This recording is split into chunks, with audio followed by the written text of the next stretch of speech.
So everything was going well, so you decided you needed to do a story about the Christ. Yeah. Because now, was that a calling, would you say, or was that another challenge? It was or? just something that got into my head about I just kept having visions about it, and about, what was that like 12 hours like? And what was that really like? I mean, what does it mean to get scourged and crucified, and the significance of what one single event and what one God-man has done historically and changed civilization. I mean, this is like an amazing thing. I mean, and of course, you step into that arena,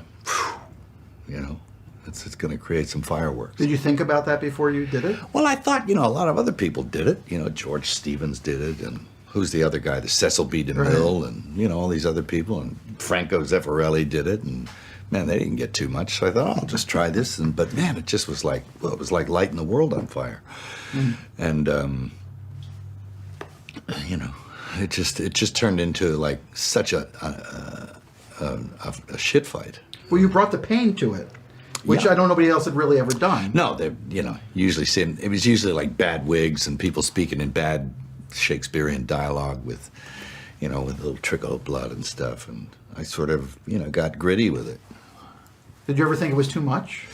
Of course it was too much.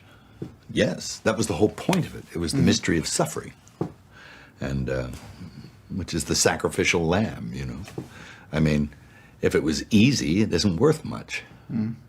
So, and believe me, I did a lot of research on it, and according to all the research, it was way worse than that, anything I showed you. So, it was worthwhile. So you got that movie in the can, and did you have expectations at that point? Did you have any? I mean, No. the media was kind of down on it. Was there any sense Everyone of was it throwing being... rocks. I mean, it was like, I was just ducking stuff, the newspaper, they all pig-piled on, and I was like, seriously persecuted. And as an artist, as a filmmaker, as a man, as a Christian, and as an American even, my rights were violated in every way you can imagine, and no one seemed to give a shit, which really bothered me, because it was a real pig pile. But I did harbor some anger about all that, which I've let go now, because one must.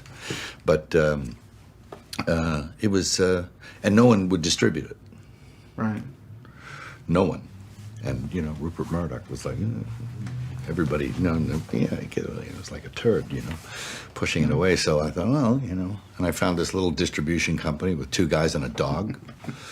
And they said, oh, we'll do it, because they weren't doing much. And I said, okay. So we sort of went in there, and we sort of kind of walked around the system here, which I think is a big sin. Can be. Well, nobody ever did it before. No. But you became... Well, I mean, I guess in the 69 days, and Corman kind of built his little empire, and, but there was a lot... Not since then, really. Certainly not since Spielberg had it was taken over the town. It was a whole deal. It was like... and then we went out. I made handshake deals with the exhibitors. We had a tiny little distribution company. Got studio terms. Went and put it and made a killing. It was just like... Went crazy. And it was... So how does that feel when they're all piling on and it becomes this thing? Because, I mean, it was a huge, huge movie everywhere in the world. It was massive. It was like the biggest grossing R-rated film ever. I think it may still be. Maybe that... Deadpool may have... The Deadpool may have gotten it. But... he's resurrected too, but that's a whole other version that's of a whole it. other thing. Yeah. But up till that, it was like, wow, it was something. It was really something. And it really showed me a lot. You could go from the idea through the writing and the producing and directing and the distribution and the exhibition, and it was the whole thing. And I saw that most of it's smoke and mirrors.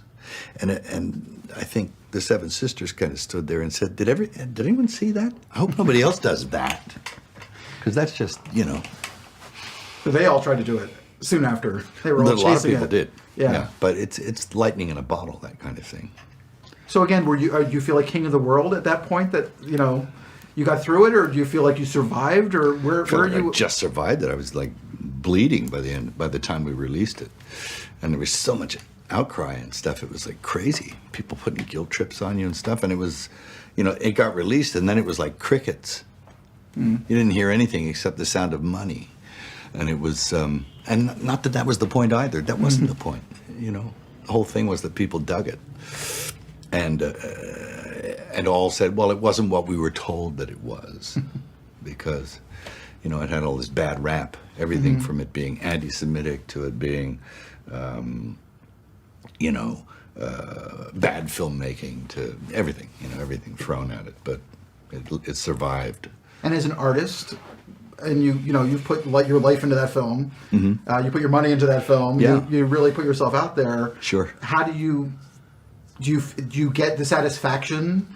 I mean, Braveheart, everybody ultimately told you were great, and the movie was wonderful, and you won Oscars and stuff. Yeah. When you do something like that, does the fact that the world liked it and that even the critics didn't and the industry didn't? Yeah. Does it matter? No. Yeah. I share it with people and not an elite. I share it with everyone, and if they dug it, I'm happy, and it's good. Yeah. Is the elite that did not win awards? Yeah.